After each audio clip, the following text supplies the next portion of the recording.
श्रीराम समर्थ. सद्गुरू श्री ब्रह्मचैतन्य महाराज गोंदवलेकर यांचे प्रवचन दिनांक 17 डिसेंबर.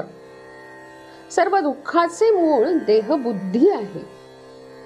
परमार्थाचा विषय तसा खरोखरच कठीण आहे आणि सर्वांना नडणारा आहे. ज्याला हा विषय जाणून घ्यायचा असेल त्याला मी कोण हे जाणण्यापेक्षा मी कोण नव्हे हे जाणणे महत्त्वाचे आहे.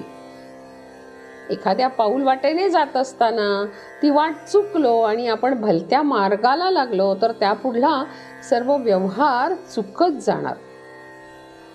एखादे गणित सोडविताना एखाद्या आकड्याची चूक झाली की त्यापुढले सर्व गणित चुकत जाते, किंवा एखाद्या रोगाचे निदान बरोबर झाले नाही तर मग त्या रोगावर केलेली औषध योजना फुकट जाते. त्याप्रमाणे मनुष्याच्या सर्वसामान्य गुणधर्मांचे आकलन जर बरोबर झाले नाही तर या गुणधर्मावर आधारलेला परमार्थाचा मार्गही जाणणे फार कठीण गोष्ट होईल.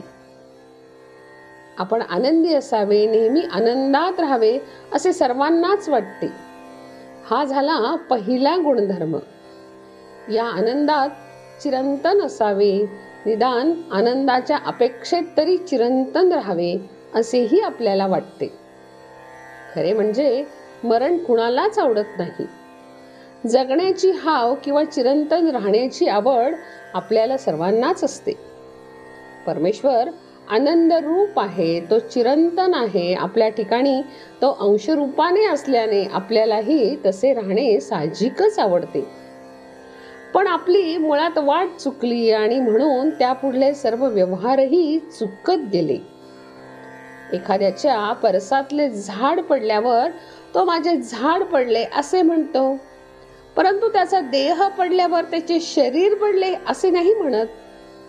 तो मेला असे म्हणतो. म्हणजेच मुळात चूक ही की आपण स्वतःला देह समजूनच राहतो. देह माझा समजून त्याच्यावर प्रेम करतो ही पहिली चूक. नंतर ते देहाचे गुणधर्म म्हणजे विकार आपल्याला चिकटल्यावर त्यांचीच जोपासना करतो ही दुसरी चूक.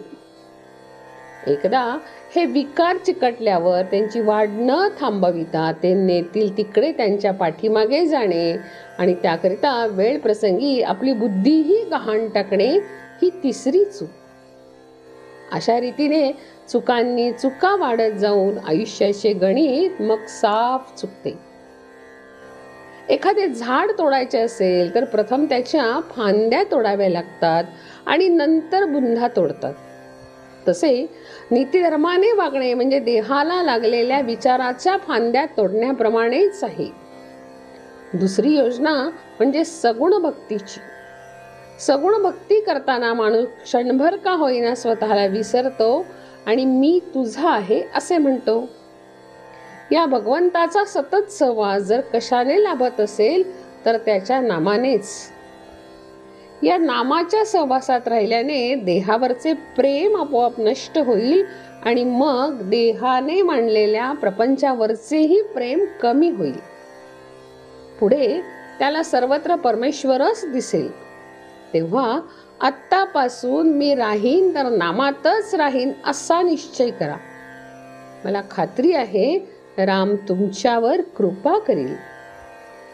मी कोणीच नाही, सर्व राम आहे आणि मी रामाचा आहे या गोड भावनेत आनंदात रहा. जानकी जीवन स्मरण. जय जय राम.